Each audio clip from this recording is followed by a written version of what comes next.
Life is fun when we are invited to events, weddings, parties. We wear wonderful clothes. We enjoy company of people, wonderful food, drink, and partying.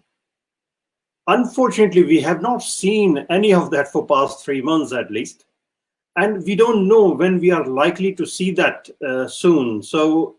And the question is, are we going to see all that soon? And if we do, is it going to be the same as it used to be before?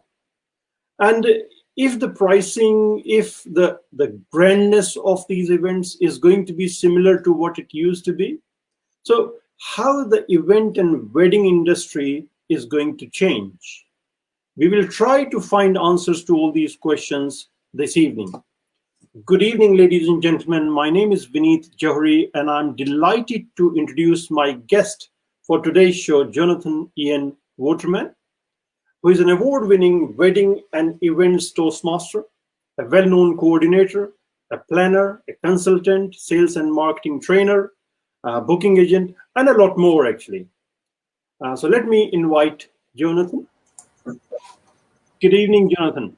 Yeah, let me just find you. Yes, and a very good evening to you, Vineet. How are you?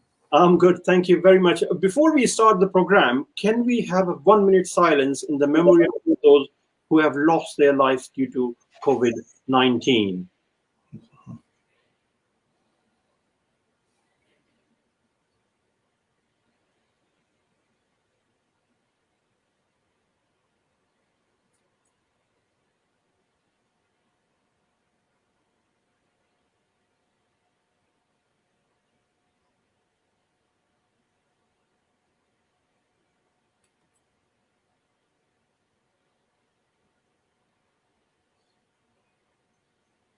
Thank you very much. Thank you. Right, so how are you, Jonathan? I'm very, very well, thank you. Weather not so great today, but other than that, I'm absolutely fine, thank you. And how are you? How's your family and you? Everybody good, thank you very much. Right, let's start with, we know a lot about you. I know personally a lot about you, but I think it's worth, if I can ask you this question, can you please tell us a bit more about yourself to the viewers? Certainly. Thank you for asking that question. So in answer to that, I like to work very, very closely with all my clients in various different capacities. It's a very, very, very bespoke service I provide, personalised according to the customer's wishes. So whether you put me as a wedding Toastmaster, a coordinator, a planner, a celebrant, an auctioneer, quizmaster, or any other, I'm there to work closely with you to find your solution and to offer you lots and lots of value to make sure that your experience will be stress-free and one to remember for a lifetime. Okay. And how long have you been in the industry, and what kind of services do you offer to the clients, and who are your main clients, by the way? Yeah, I mean, I've actually been in the industry now for coming up to around the 10-year mark.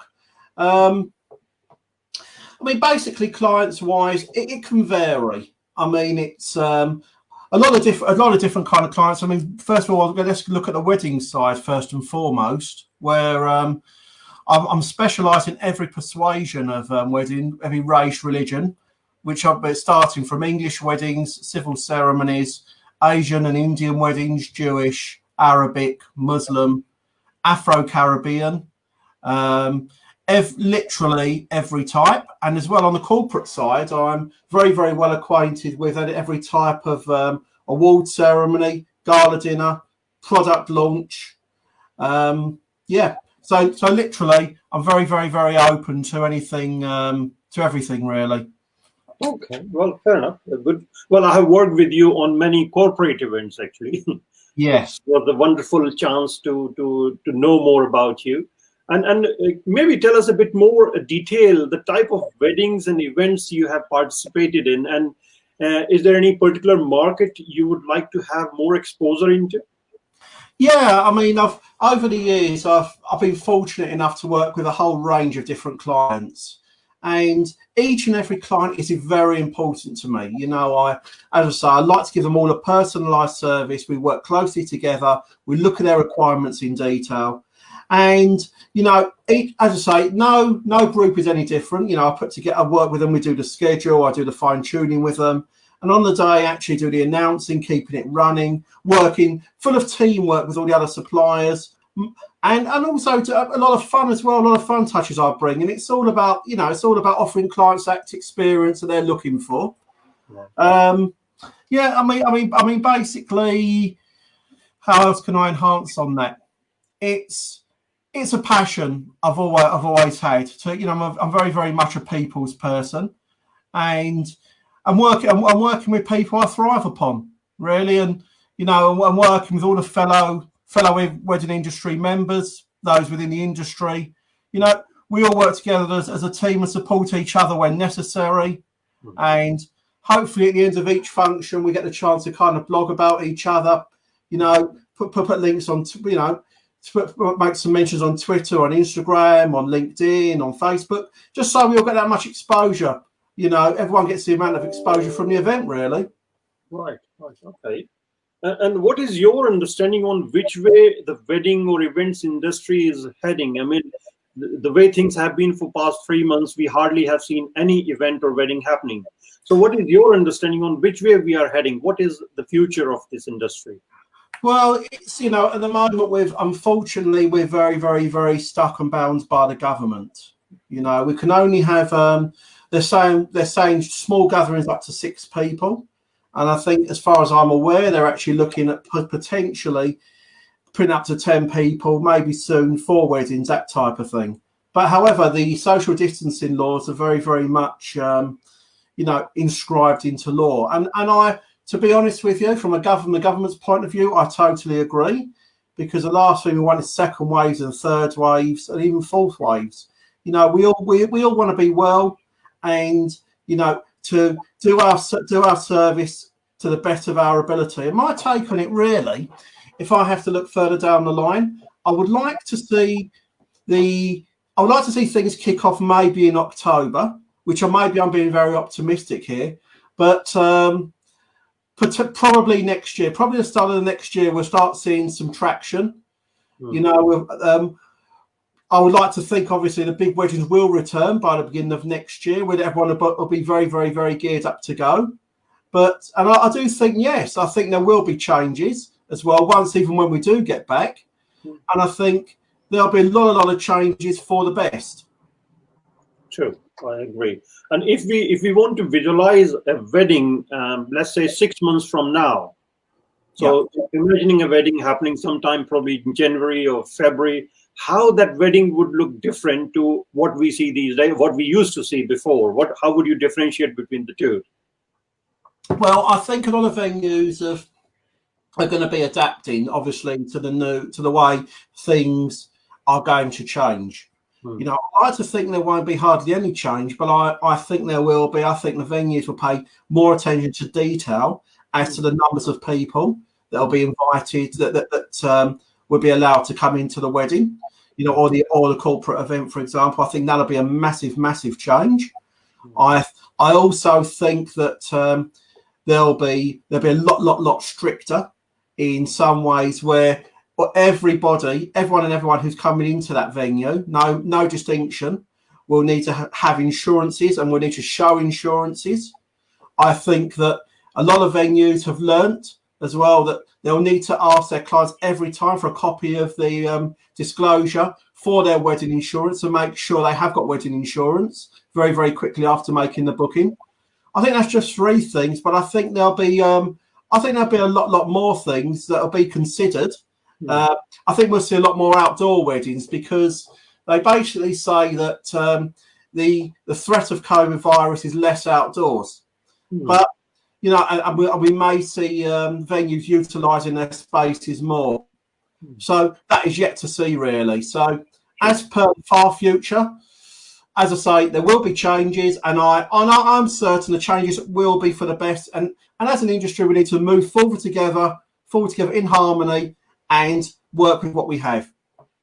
Okay. And what do you think? What is going to happen to destination weddings? I mean, do you think that we are likely to see more destination weddings or less destination weddings? And what is your experience on destination weddings or events, basically?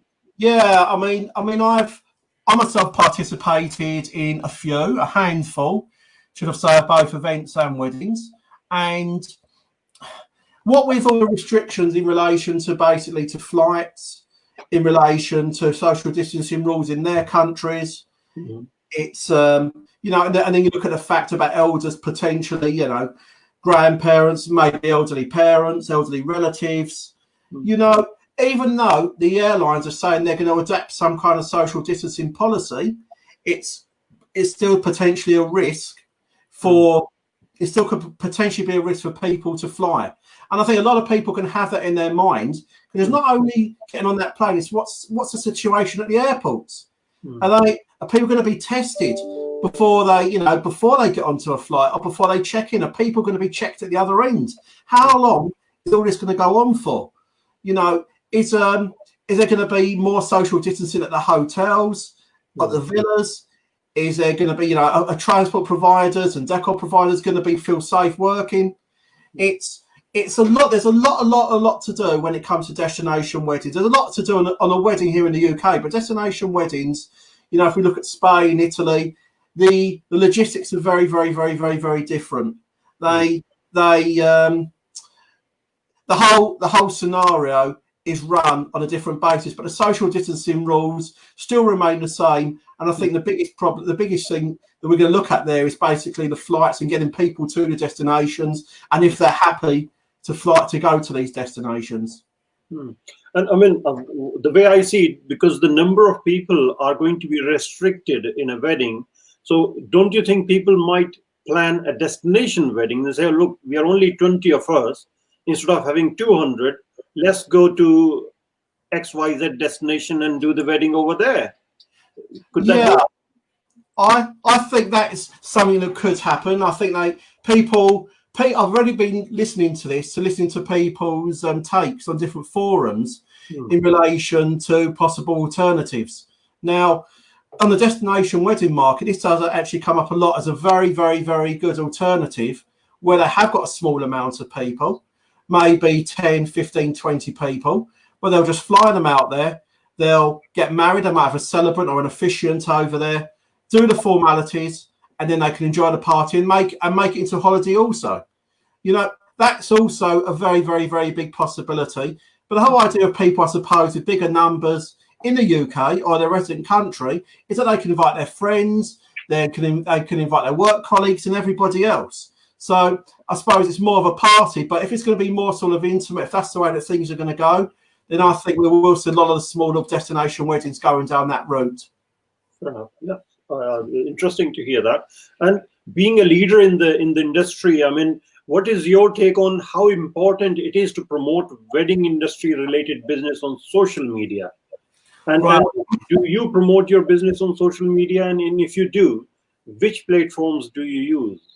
Social media is a very, very, very integral part of any business, and in particular the wedding business. Now, social media, it's platforms such as Twitter, LinkedIn, Facebook, where you're telling the client, you're giving the client a message. You're giving the client all about you, all about your brand, what you're doing, how you can enhance their day, what value you're bringing to the client. And the beauty is with a business page that you have, you can, you're not limited to 5,000 followers. You can keep building and building and building and inviting people, sharing the groups and everything. There's live interviews you can conduct like we're doing now. There's, every social media platform has its pluses and its minuses. Now, first of all, if we look at Facebook, it's very, very, very good for getting your story across both visually and, also with text, with the amount of groups you can share into. The exposure is very, very good. Now, a while back, the organic engagement, when Facebook first came out, the organic engagement was terrific, that you could post up and it'll go to a lot more people. Now, you've got to be very, very, very clever on your posts. It's as though you've got to be very, very creative, and you've got to give a message, something that's going to actually compound the client to actually click on your link on that post. And you know, it goes the same with Instagram, but with Instagram you can't hyperlink, but it's very, very, very good for visuals, for your story. And again, you know, it's a matter of hashtags, using the right hashtags will get people to following you. And again, you can share your posts on your Facebook, that type of thing.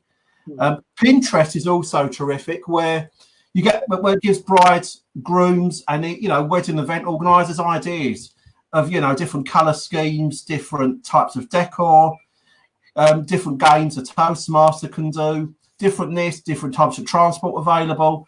Pinterest is excellent, and LinkedIn is more of a B2B thing, where it does work for business to consume, but also business to business, where you can contact businesses directly. Again, posting, getting your points across to them, what you want to promote. Now, hard selling is never a good thing, because people can actually be put off by the fact if you really hard sell. You need to list your benefits. You need to give them a solution to what they want. It's all about the benefits you can actually provide. That's what social media is there for. You're educating people, to educate people, really. Right. And do you think this, because of this social media, is more competition now, because people can approach so many vendors at the same time using social media? So by having so much of competition, does it make a difference in terms of pricing that used to be 5-10 years ago to now? What is your understanding? Yeah, I mean, I'm asked this question by a lot of different people. In fact, it's a funny thing, because when I interviewed a very good friend of yours and mine, Avtar Thetti, we often have this type of conversation. We talk about price and about social media. Now, I do believe that the industry would be a better place if it was fully regulated. Now, in terms of regulation, you would have to stick by particular terms, conditions. Everyone would have insurance, and it's like the financial services. There'll be pros and cons, what you can do and what you can't do. But I do think with the industry being not regulated, there's lots of groups on the on social media, on Facebook, on LinkedIn, where people are not insured. They're basically weekend people that do it the odd weekend, and then what they'll basically do is they won't have much of a portfolio to offer either. They won't have the credentials. But the problem you've got is people are looking for price. Social media, a lot of people do come on and they're looking for price, and they don't kind of see further. They don't see the further picture. Whereas sometimes you pay something cheap, but it can cost you more. People need to sort of delve into the quality more of a supplier. They need to look at their credentials. They need to look at their website. They need to look at venue reviews. They need to look at client reviews, industry professional reviews. There's so much you can actually look at, but the most important thing is people buy into people anyway. I mean, for example, somebody on social media who is cheap, that person, the client might buy into that person, but on the other end, that person may not have the credentials to back up the service they're providing on what they're trying to market. So it can be very, very, very difficult. And it has used a term called cowboys. Cowboys that literally will come on. They'll literally charge nothing to the client, and they'll do a terrible job on the day. They just won't have any cares. They just will not care about what they're doing, and it'll affect the client's. It'll affect the client's thoughts. There's not much the client's thoughts. It'll give a lot of negative feedback. Generally, not negativity from the client. But for example, if that client has purchased a photographer hired a photographer off social media, that photographer's got very little portfolio, very little credentials, no reviews, nothing. All they've got is a name with a few lines, just holding a camera. And that's what the client has booked. Then okay, you can blame it on the client for doing that, but sometimes the client do need to be more educated. But it can, however, reflect on the business in general, thinking, hold on a minute, this photographer can do this and this and this at this price. Why can't we all have it at this sort of price? And people are just blinded that, some photographers are just the same, for example, but they're not. Every photographer's got a different style. Every photographer's got different credentials, different portfolio. So my advice is do not please base your decisions on price, base it on quality, base it on the value you're going to get from that photographer and the quality they're going to provide to you. True, very true. Well, having said that, I mean, most of the clients, they don't know. I mean, let's say a client approaches Mr. X, who has got a reasonable website, not a wonderful website, and he's offering a very decent price, very good price for a job. Yeah. Now, this client does not know the difference between this Mr. X and a professional photographer or another supplier. He doesn't know until his wedding is over. Yeah. And by the time it's over, it's too late. So how these clients can actually protect themselves from going into these sort of traps where they have a fancy website and a very tempting price. Right. How to protect themselves? Right. My personal view on this is, I've got a few views on this problem. Now, the problem is basically, I believe you need to show the client's evidence of case studies on your website. If you've got so-and-so say charging 1,000 and so-and-so say charging 500, now that person charging 500 may have no credentials, the one charging 1,000 may. So what I would suggest is build up your testimonials, build up both your video reviews, build up your reviews from clients, and build up your industry reviews from people in the industry. Because I maybe even a video review as well from from a client will go down well.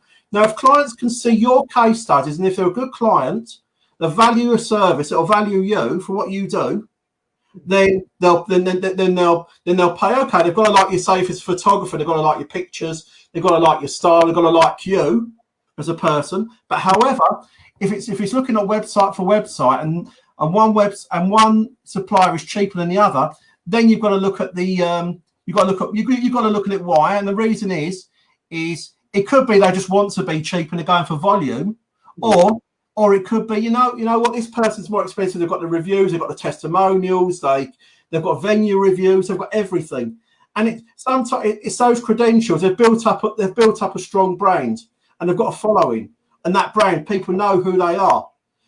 So it's a difficult one. But at the end of the day, I know I would feel safer generally if I saw if I was looking and I saw reviews on a website, I saw venue reviews, I saw video reviews, that would make me feel more secure to go for someone who's, someone maybe a bit more expensive than someone who's cheaper, because you know what you're going to get because you've got the case studies from previous people. True, very true, very true. From your experience, I mean, if let's say so many of suppliers, not everybody is social media friendly, if I may say that. They're not really technology freaks, and they are a little scared of having their accounts on Facebook and Instagram and YouTube and whatever else. So if they have to choose between out of 10 or 12 different social media, just 2 or 3, which ones would you recommend? Well, I mean, if you've got a choice of 3, depending on what business you're in. Now, on what industry, what type, within the wedding industry or events industry, it can vary because some are more effective than others. Now, I would personally recommend, I basically think Pinterest is very good. Now, I think Pinterest is very good because it's not swamped with suppliers. It's different suppliers put ideas on, and they're very relevant ideas about the color schemes, about decor, about different types of photos they've taken from different angles. And they might have shared a pre-shoot of a client in London, what they can do, that type of thing. Sure. And people do, and people on Pinterest, the reach is very, very, very good. So people do look at that, and then what they'll do is they'll take that pin that they've seen, so they've seen your pin, and they'll put it on and they'll save it onto their own profile. So I think that could be effective. I think Facebook is very, very standard. I think Facebook is very, very, very good. Facebook's very, very easy to use. You post. I believe you have to think about your post, like I said. You've got to try. You can open up business groups. For example, say for example you've got JP his name's John Paul. You can start a group called JP Photography, and then you can invite all your friends over to that group. And you post relevant posts in that group, relevant posts where your viewers want to what they want to see. They want to see your work and they want to see the value that you're giving. You know, the value that you can give within their work. And then you can post your reviews, you can post your testimonials. There's so much you can do. You can even post about, you know, the type of camera you're using, you know, why I shot from this camera, why I shot from that camera. So there's so many different ways you can do to try, you know, obviously to feed the customer, to try and get them to buy from you. So I do think that. And I like the idea as well, personally. I like the idea of Instagram. Would be my third one. Instagram takes it's very, very, very, very visual. You put your photo up. You can put all your hashtags in. You get a choice of a personal account, a business account, you know, and the features on it are terrific because you can actually build up your own story. You can share your story. You can share other people's stories. It's something which I believe is very, very innovative. And it's very, very visual. And people these days want to see visual. They want to see photos. They want to see videos. And I believe Instagram is actually that. Facebook is that. Don't get me wrong, but Instagram is more and more geared towards your photographer, towards your photos, towards seeing videos, and people can get an idea of your brand, you know, by posting on Instagram, seeing the kind of person you are and what your style is. Right. Okay. Well, fair enough. Yeah. So Pinterest and Facebook and Instagram are the main three you are suggesting. Of course, people have to know their business, which business they are in, and then they can choose accordingly, obviously. Yeah. I mean, it's about their business they're in. You know, I think in the wedding and events business, I think Facebook and Instagram is good for certain capacities within the industry. I think, as I say, I think Pinterest is terrific, but it doesn't work for everybody. I think you'll get comfortable, you know, when you play around with the relevant social media platforms, what you feel more comfortable with, you know, and there's plenty of tutorials as well online, on both, you know, on Google, on YouTube, even on Facebook, and people will show you how to use it. It's you know, social media is a fine thing now. It's like having your own channel, really. It's like YouTube as well. If I bring YouTube into it, you know, you can load up your videos, you can share it to the world. True. You know, it's also another very, very good for videos. Social media is basically your own channel. Yeah. Well, my next question is actually $1 million question. Yeah. You ready for that one? I'm ready for it. Well, for last, I think, 15 to 20 days, I was in conversation with clients, with the other photographers, videographers, and I think everybody is talking about if the prices for wedding supplier is likely to increase or decrease. What is your take on that? I mean, the way I see it, we hardly had any wedding. Well, we had no wedding in April, May, June. And probably in July either. I don't know if there will be weddings in July. Might be few. And all these weddings are being shifted to either next year or sometime in future. So number of weddings is likely to go up in 2021 if things go better, of course, if this coronavirus thing ends. And so chances are we will have more weddings, and number of photographers are still the same or actually less. So what's your take on this, or suppliers, I would say, not just photographers? Right. Yeah. What's your take on that? From a supplier's point of view, you know, as a Toastmaster and coordinator, I can take the same kind of, how can I say, I can take the same as a photographer, because we're all suppliers, we're all together, you know, we're all servicing our clients. Now, for me personally, I'm keeping my price the same as they are. But I'm hearing a lot that clients are putting their price up for next year because people have postponed, and they may be less quantity, so to speak, for people to choose from. So people feel that they can actually, gain more money from the client. Now, I personally feel everybody to their own. I think if people feel they want to put their prices up because of the losses they've made this year, for example, then yes, that's fair play. That's one of their strategies. They're going to put their price up, and they're going to see how things materialise from there. Now, but you know, they might be well justified to do that because, as I say, like I said before, it's the branding that talks. The branding is you, your product. People, you know, people might want that person no matter what. You know, that they know them, they know the brand, they know exactly what they're going to get, they know the value they're going to get. So people may think, hold on a minute, this guy's £1,000 more than, you know, than last year. And they may think, hold on, he's done a fantastic job. He's got the credentials. We all know him. Friends have had him. We'll book him. But then, on the other hand, you're going to get the clients that think, hold on a minute, why are these people putting their prices up? But then it's a very, very, very difficult one because, you know, some people may work on volume and they might work on, you know, doing a very cheap price and get as many people in as they can. But at the end of the day, it's I think it comes down to each to their own, really, each to their own supplier, what they decide to do, how they're going to take their strategies forward. And as I say, it is a matter of getting your message across. The important thing is on this as well as a marketing message. What kind of people are you attracting? Whether you're attracting high end, top end, bottom end, middle of the road. You know, so these people that put their price up £1,000 may think, hold on a minute, I'm top end and I've got the messages and everyone knows me. You know, I'm putting the right messages across.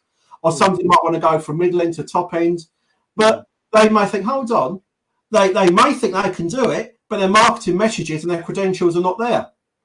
So it's a very, very interesting, it's a very delicate situation. So I think people need to sit back, take a step back before just saying to yourself, before they say to themselves, photographers, videographers, Toastmasters, whatever, am I justified to put my prices up? I think they need to take a step back and they need to think before they action.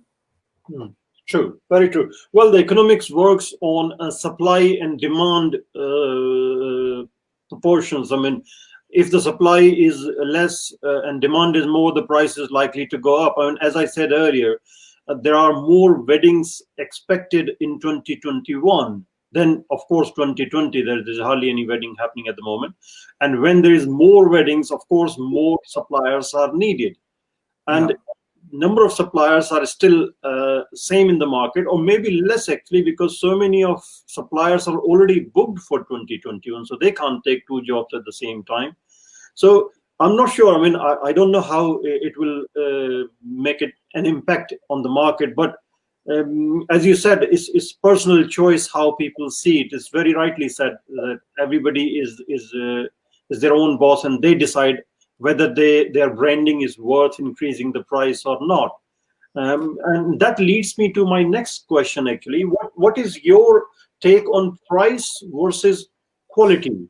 Yeah, I mean, my take personally on price is I like to sell what I feel that I'm worth. You know, I have the messages on my website. I personally, you've asked me about me personally.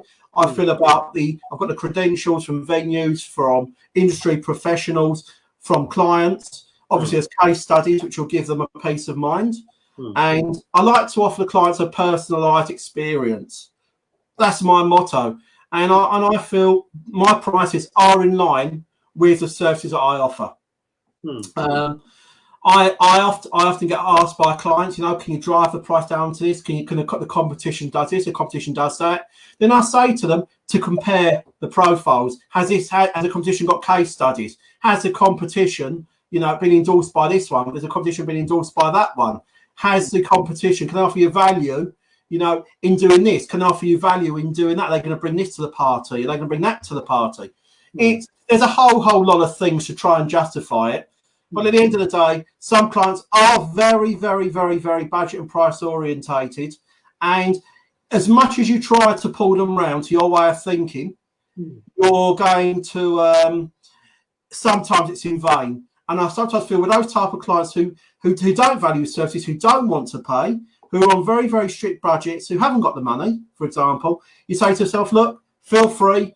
So, you know, thank you for contacting me, but my service, obviously, we haven't got any synergy here. You know, my price is a bit too much. It's not working for you, and I wish you well. If I could be of further assistance, please do not hesitate to contact me. True, very true. And I mean, for past 3 months, I don't think we were neither, myself also, we were all free. We were not doing anything outside. So how COVID-19 has affected your business? I mean, what impact it has caused on your business, and what are your thoughts on wedding and events insurances? Right. Well, first of all, COVID-19 had a massive impact for me. You know, I try and work with every single client that I've got. You know, I've been in touch with them. I try and work with them. I offer postponements, which is in line with everybody else in the venue. You know, I say to them, I'm happy to postpone as long as you need me to postpone for. Now, we're in relation to people cancelling. I would like to think that generally the first port of call on some occasions may be the venue. And I would like to think that the venue may have, the wedding planner at the venue, for example, may have mentioned about insurance and the relevance of it to the client. Now, that's whether it covers COVID-19 or not. But all I can say is 6 months ago, there were insurances that out there that some companies were given indemnity for. Some of the insurance companies were given the indemnity for the COVID-19, while others were not. But the beauty of the insurance was to make sure that there could have been a death in the family. There, you know, for another cause, there could have been a venue closing down. There could be a supplier going into liquidation. There could be so many things. For me, it's like buying a car. You know, the expense in a wedding or event is huge, and I feel you need to have that to cover. You know, as a benchmark, and that cover to protect you. You know, and literally, and I feel the venues, as I said previously in a conversation to you, need to take a signed disclosure off of every single client, every single person who's booked, stating that I've got insurance, and maybe even give them a copy of that insurance. That should be done no later than a week after the booking's been made. Personally, that's my view. Yeah. As for COVID-19, just continuing there a bit more for you, I think, in effect, a lot of the weddings and events I've got have been cancelled, have been postponed till next year. I have had my, I've had my cancellations where I've been fair with the clients, but it's made me look at my contracts even more. This is the important thing. What I've learned from this as well is to make sure my contract is more extensive, and you know, it's got more points in it in relation now to pandemics, in relation to postponements. All different things that's going to cover you in the long run. So, you know, I think as long as we learn something out of it, and you know how we can improve our service as well, I think that's a good thing, and we should also take something out of that. Right. Okay. And before we move on to the question answers, I mean, I've got some questions lined up already, so yeah. I'm going to bring them on in a minute, and I'll ask my viewers to please send more questions if they have any. Yeah. I'll ask you something on a very light note. What kind of weddings or events are your favorite ones, and why? For me, I like every type of event. As I say, I've officiated, I've worked, I've coordinated, planned, been a celebrant of many types of weddings, whether that be English civil, Afro-Caribbean, Asian, Indian, Jewish, you know, Arabic. They've all got their challenges. They've all got their pros and cons. But there's not really one wedding that stands out for me. I suppose I can look at it from my ideal client point of view. Your ideal client is somebody who pays the money you ask, who loves the value you're giving them, you know, has total respect for you, what you're doing, and will say a big thank you to you at the end of the day. That could be any type of any type of wedding. But yeah, I've got no kind of preference to what I like. It's all about who you're working with. You know, it's a teamwork. It's a teamwork as well that makes the wedding, in order to give the client, the bride and groom, or the events person, the person that's organised the event, you know, that special service. So you're going to be remembered. It's all about being unique. Right. Okay. Well, let me take a few questions. I've got a question from Sona Madan, and she's saying, "What's your advice to the couples that are just starting to plan their weddings?" Okay. Well, what I was doing, it's all about research. There's there's plenty of research tools on the website. However, you know, lots of some of the advice I give is obviously work out what your what your budgets are. That's very, very, very, very important. But the important thing is try not to cut corners on anything when you're looking at suppliers, because you cut corners, you might get something cheap, but at the end of the day, it'll make sure that you may pay more in the long run. That's the important thing. Advice-wise, I would give to people just to start out, have a good look around, go to venues, have a look to see if you feel comfortable. Some venues as well, they have, if you look at Venue Insider, they actually have, you can actually have a virtual 360 tour of the venue, which is just the same as going to the venue. I would say look at the supplier's credentials, look at their venue reviews, look at their client reviews, look at their industry reviews, look at their marketing messages, and look at their style. See if you like them. You'll get an idea from their website, from their social media, the type of person that they are. And then once you've decided on that, send them an email, see how you get on, and then maybe have a Skype or a Zoom with them to take things forward. That's the initial thoughts I would actually give. Right. And as a client, I mean, what do you think a client should look when they go to a venue or a vendor, or what should be the positive? What should they be looking for in a venue, especially? Right. Now, first of all, with a supplier, people buy people. And I could say the same about the venues. People, if that client likes the person they're dealing with, that's half the battle done. That's half the battle done. And then it comes down to, obviously, are they happy with you? Are they happy to pay the price? Do they like your products? That type of thing. With venues, it's I do agree. Look, you might have the nicest venue in the world. However, on the downside to that is you might not like the person that you're dealing with. You might not find that their service is hands-on, as much hands-on as you would like. You might not have a connection with that person, you know. So don't go for say, for example, if you're looking, say, you've got in your mind, for example, okay, Natural History Museum, because it's fantastic, it's grand, whatever. But you might get there and you might think, hold on a minute, the people that are the operations team or whoever else, the management team, you might not get on with, you might not have any synergy with them.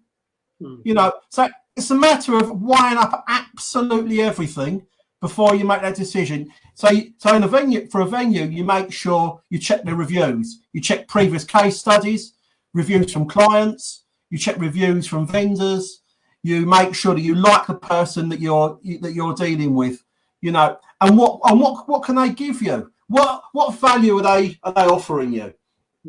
That's an important thing. So, I mean, for example, you've got the Mercure in Maidstone, shall we say. It's a big venue. That's in Maidstone in Kent. Now, they're right near to Leeds Castle. Now, one thing, for example, which they could do is they've got Leeds Castle over the road. They could put on their marketing to make it powerful. You know, should you decide should you decide that if you want to proceed with our venue to book for your day, then we will pay for your VIP tour. We'll organise the taxis. We'll take on a VIP tour round Leeds Castle. They'll organise it with the people at Leeds Castle, and they'll have tea and coffee there. Yep. That type of thing, you know. So you've got to be able to offer them some kind of value. You know, why they're going to book with you. For example, you know, they might offer them a free, a spa day the night before. That type of thing. There might be a special table. There might be dinner for the bride and groom, a special dinner together for the bride and groom. There might be a special dinner with a family that the hotel or the venue have paid for. You know, it's all these different things they've got to consider, and they've got to make sure and weigh it up to make sure that it is right. You know, it's that attitude of that person or that venue or that supplier that can say where a client can say yay or nay. It's that attitude that can, you know, what people don't like, and this happens a lot. Yep. They love the product, they like the venue, but hold on a minute, the person they're dealing with, they were very unhelpful.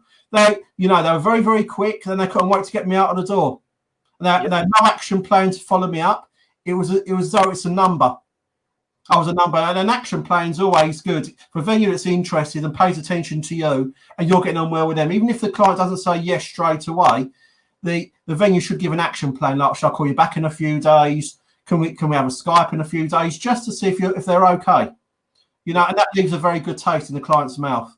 Yeah, very, very important point you have raised, actually, and I can share my experience on that. And when we shoot weddings in different venues, a small, big, whatever size venue, and if the staff there is helpful, then we enjoy shooting the wedding. We are so happy, and the outcome reflects on this thing. Actually, we can see the difference in the quality of the outcome depending on cooperation from the venue people. If they are cooperative, then we enjoy working, and then I think we get a better product at the end. So I strongly agree with what you said. That's so nice of you to share. I mean, it goes backwards and forwards. I mean, for me, at a venue, it's on the day of the venue. It's you know, when the event is happening, and prior, the service needs to be uniform right from beginning to the end, starting from the person the salesperson that takes the booking, all the way through to the operations staff, the banqueting staff. You know, literally on the day when guests are arriving, you know, when suppliers arrive and they're setting up, they should be offering them a cup of coffee. Yeah. Welcoming them. You know, so much I can go into. You know, a nice touch, for example, is when a bride and groom go to a venue and have a look around, and the manager, the sales manager, say of that department, of the, you know, the weddings department, will literally come out and say, hello, how are you doing? Lovely to welcome you to the venue. That is such a nice touch, and that makes you feel better. True.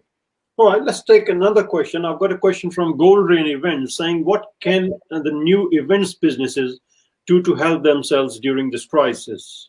So can you repeat that, sir? I didn't hear you. The line went dead. What can the new events businesses do to help themselves during this crisis? So the new businesses, how they can help themselves.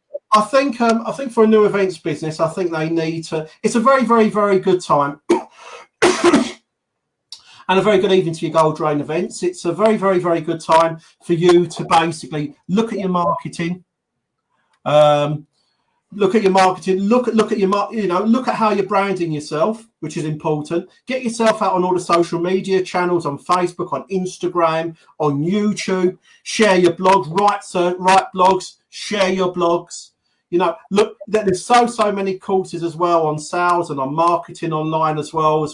Learn about them. You know, really, really learn about it. Get yourself ahead of the competition, because there's so many hints and tips that these people will provide that, you know, and we've got the time to do it. So, you know, don't take this time as a holiday. Take this time as a learning pattern. You know, there's so much you can really do. But I can say, can they help themselves during the crisis? I mean, look, I hate to say that it's very, very, very difficult for all and everyone, whether they're new or whether they're, you know, whether they're established. But, you know, it's a matter of sitting on the fence like everyone else. But it's a very, very good time, as I say, to promote yourself, get yourselves in with fellow suppliers, maybe get different suppliers to blog about you, people that know you to write about their experiences if they've seen you in action, you know, and you can share this on your social medias and on your website, and that way your name will get out there more and more and more. True, very true. I've got another comment from Praveen Mistry. Praveen by saying, I'm Praveen Mistry. Nice to hear good information. Thanks. So he's thankful to you for all that good information that you have provided. We've got another gentleman, Guniraj Vyasji. He is saying Namaskar, which is a greeting. So Namaskar, Gunirajji. Then we have, Guniraj is saying so much uncertainty at present. What would you know what? It's a pleasure. It's a pleasure to, you know, I'm just very, very pleased that you've asked me to come here this evening, that you have asked to interview me, and I'm just so glad that I've actually shared my thoughts with you all. You know, any further information, I'm happy to answer for you. Thank you very much. So hope viewers have enjoyed the conversation we had, and I'm sure we will come back again at some point and discuss further once we have more clarity on rules and regulations. Yeah. Thank you very much, Jonathan, for joining me this evening, and have a very good evening. Take care. Thank you. Thank you, and a very, very God bless to you all. Thank you again. Thank you.